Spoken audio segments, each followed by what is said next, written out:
ഞാൻ ചോദിക്കാം, ഇപ്പോൾ ഒരു പ്രൊഡക്റ്റ് ഉണ്ടാക്കി, ആ പ്രൊഡക്റ്റ് ഉണ്ടാക്കിയിട്ട് ഞാൻ അത്യാവശ്യം കണ്ടന്റ് ഒക്കെ ചെയ്യുന്ന ഒരു പേഴ്സണൽ ബ്രാൻഡും ഞാൻ ക്രിയേറ്റ് ചെയ്തു. ഈ ക്ലൗഡ് കിച്ചൺസിന്റെ കോൺസെപ്റ്റിനെ പറ്റി നിങ്ങളുടെ അഭിപ്രായം എന്താണ്? എങ്ങനെയാണ് അത് വർക്കൗട്ട് ആവുന്നത്? ക്ലൗഡ് കിച്ചന്റെ ഏറ്റവും വലിയൊരു ഞാൻ പറയുന്നൊരു മാർക്കറ്റ് സ്റ്റഡിക്ക് ബെസ്റ്റാണ്. അതായത് നിങ്ങളൊരു സ്ഥലത്ത് പോസിറ്റീവ്സും ഉണ്ട് നെഗറ്റീവ്സും ഉണ്ട് ക്ലൗഡ് കിച്ചണ്. അപ്പോൾ നമ്മൾ ഫസ്റ്റ് ഒരു പോസിറ്റീവ് സൈഡ് ക്ലൗഡ് കിച്ചൻ്റെ പറയുകയാണെങ്കിൽ, നിങ്ങളിപ്പോൾ ഒരു പുതിയൊരു പ്രൊഡക്റ്റ് അല്ലെങ്കിൽ ഓൾറെഡി മാർക്കറ്റിലുള്ള പ്രൊഡക്റ്റ് തന്നെ, മേ ബി നിങ്ങളിപ്പോൾ ഒരു ബിരിയാണി ബിസിനസ് നിങ്ങൾ തുടങ്ങുന്നത് ബേസിക് ആയിട്ട്. കാരണം ക്ലൗഡ് കിച്ചൺ എന്ന് പറയുമ്പോൾ എപ്പോഴും ലിമിറ്റഡ് മെനു, അല്ലാണ്ട് നിങ്ങളൊരു ഒരുപാട് മെനു വെച്ചിട്ട് ക്ലൗഡ് കിച്ചൺ ചെയ്യാൻ കഴിയില്ല. കാരണം ഞാൻ ഇപ്പോൾ പറയുന്നത് ക്ലൗഡ് കിച്ചണിൽ പോയിട്ട് ഞാൻ ഒരു സ്പേസ് എടുത്താൽ പോരെ?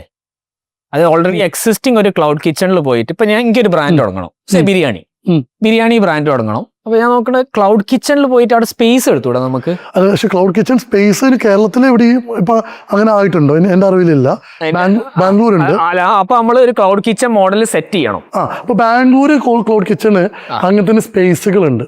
അതെനിക്ക് സ്വിഗ്ഗിയോ സൊമാറ്റോ ആരോ തന്നെ അതിന് സ്പേസ് ഇറക്കുന്നുണ്ട്.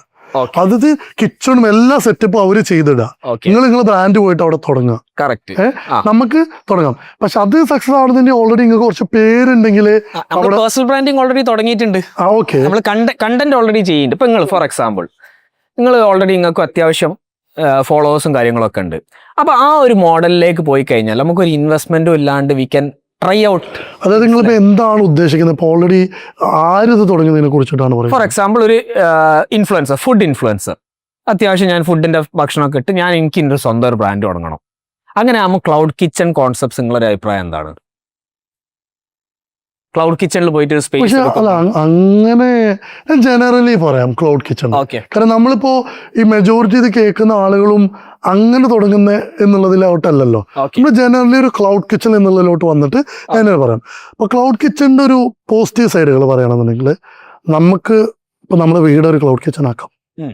നമുക്ക് ഉണ്ടാക്കാൻ പറ്റുന്ന ഒരു ഫുഡ്, നമുക്ക് നമ്മുടെ ഒരു കമേഴ്ഷ്യൽ കിച്ചൺ ഒന്നും സെറ്റപ്പ് ചെയ്യാണ്ട്, ഒരു സ്പേസ് റെന്റ് ചെയ്യാണ്ട്, നമ്മൾ ഒരുപാട് ആളുകളെ ഹയർ ചെയ്യാണ്ട് നമുക്ക് തുടങ്ങാന്നുള്ളതാണ്. ഇപ്പൊ ക്ലൗഡ് കിച്ചൺ എപ്പോഴും തുടങ്ങുന്നതെന്ന് പറഞ്ഞാൽ, ആ ഉണ്ടാക്കാൻ പോകുന്ന സാധനം എന്താന്ന് അത് ഉണ്ടാക്കാൻ അറിയുന്നവരാണ് മോസ്റ്റ്ലി ക്ലൗഡ് കിച്ചൺ തുടങ്ങുന്നത്. അയാൾക്ക് അതിനെ കുറിച്ച്. അല്ലാണ്ട് തുടങ്ങുന്നവരുണ്ട്. ആളെ വെച്ചിട്ടും ക്ലൗഡ് കിച്ചൺ തുടങ്ങാം. അത് അതിന്റെ അടുത്ത സ്റ്റേജാണ്. ഞാൻ പറയുന്നത്, ഞാൻ ഫസ്റ്റ് പറയുന്നത് നമ്മളൊരു ഇൻഡിവിജ്വൽ എന്നുള്ളതിലാണ്. നമ്മൾ ആ ഒരു പെർസ്പെക്റ്റീവ് പറയുകയാണെങ്കിൽ ക്ലൗഡ് കിച്ചൺ നമ്മൾ അഡ്വാൻസ് എന്ന് പറഞ്ഞാൽ നമ്മൾ വലിയൊരു ഇൻവെസ്റ്റ്മെന്റ് വേണ്ട. നമുക്ക് നമ്മുടെ വീട്ടിലത്തെ കിച്ചൺ തന്നെ വേണമെങ്കിൽ അവിടെ വീടുണ്ടെങ്കിൽ തന്നെ അതും ക്ലൗഡ് കിച്ചൺ തന്നെയാണ്. അതും ക്ലൗഡ് കിച്ചൺ എന്ന് പറഞ്ഞാൽ നമ്മളൊരു സ്പേസ് എടുക്കണം എന്നുള്ളതില്ല. കാരണം ഇപ്പൊ ക്ലൗഡ് എന്നുള്ളത് നമ്മൾ ഉദ്ദേശിക്കുന്നത് നമ്മളൊരു ഓഫ്ലൈൻ അല്ലാണ്ട് ഒരു ഓൺലൈൻ പ്രസൻസിനെയാണല്ലോ നമ്മൾ ക്ലൗഡ് എന്ന് പറയുന്നത്. നമ്മളൊരു ഫിസിക്കലി ഒരു ഇതില്ലാത്തതിനാണ് നമ്മൾ ക്ലൗഡ് ഞാൻ മനസ്സിലാക്കി കൊടുത്തത്. ക്ലൗഡ് എന്ന് പറയുന്നത്. അപ്പൊ അതില് നമ്മൾ വീട്ടിൽ തന്നെ തുടങ്ങുമ്പോൾ ഒന്നാമത്തെ അഡ്വൈസ്, നമുക്ക് വലിയൊരു ഇൻവെസ്റ്റ്മെന്റ് വേണ്ട. ശരിയാണ്. നമുക്ക് വേറെ ഈ പറയുന്ന ഓവർ ഹെഡ്സ് ഒന്നുമില്ല. ഓവർ ഹെഡ്സ് പറഞ്ഞാൽ നമ്മുടെ ടൈം ഉള്ളൂ. നമുക്ക് വേണ്ട സാധനങ്ങൾ മാത്രം അത്രേ ഉള്ളൂ. മേ ബി അത് നമുക്ക് ഒറ്റയ്ക്ക് തന്നെ മതി. നമ്മൾ മിസ്സംബിൾ കാര്യങ്ങൾ ചെയ്യാം. നമുക്കൊരു മാർക്കറ്റ് സ്റ്റഡിക്ക് യൂസ് ചെയ്യാന്ന് ഞാൻ പറയുള്ളൂ. എന്താ വെച്ച് കഴിഞ്ഞാല്, നമ്മൾ ഉണ്ടാക്കുന്ന പ്രൊഡക്റ്റ് ആളുകൾ എങ്ങനെ അക്സെപ്റ്റ് ചെയ്യുന്നു, ഇത് ആളുകൾ ഓർഡർ ചെയ്യുന്നു, നമ്മളിന്റെ ഫീഡ്ബാക്ക് എന്താണ്, എത്രത്തോളം റിട്ടൻഷൻ വരുന്നുണ്ട്, റിപ്പീറ്റഡ് ഓർഡേഴ്സ് വരുന്നുണ്ട് എന്നുള്ളത്. ഇതിന്റെ ഒരു കമേഴ്ഷ്യലി സക്സസ് ആവാനുള്ള ബുദ്ധിമുട്ട് മെയിൻ കാരണം എന്താ വെച്ച് കഴിഞ്ഞാല് ഇതിന്റെ ഡെലിവറി ചാനലാണ്. കാരണം നമുക്ക് സ്വിഗ്ഗി സൊമാറ്റോ പോലത്തെ ഓൺലൈൻ പ്ലാറ്റ്ഫോമിന്റെ നിങ്ങളൊരു അവരുടെ സർവീസ് ചാർജ് എന്ന് പറഞ്ഞാൽ 30% അധികം. 30% മുകളിലാണ് അവരുടെ 35%. നിങ്ങളൊരു ബാനറും ആഡും കാര്യങ്ങളൊക്കെ റൺ ചെയ്യുമ്പോൾ 40% കമ്മീഷനാണ്.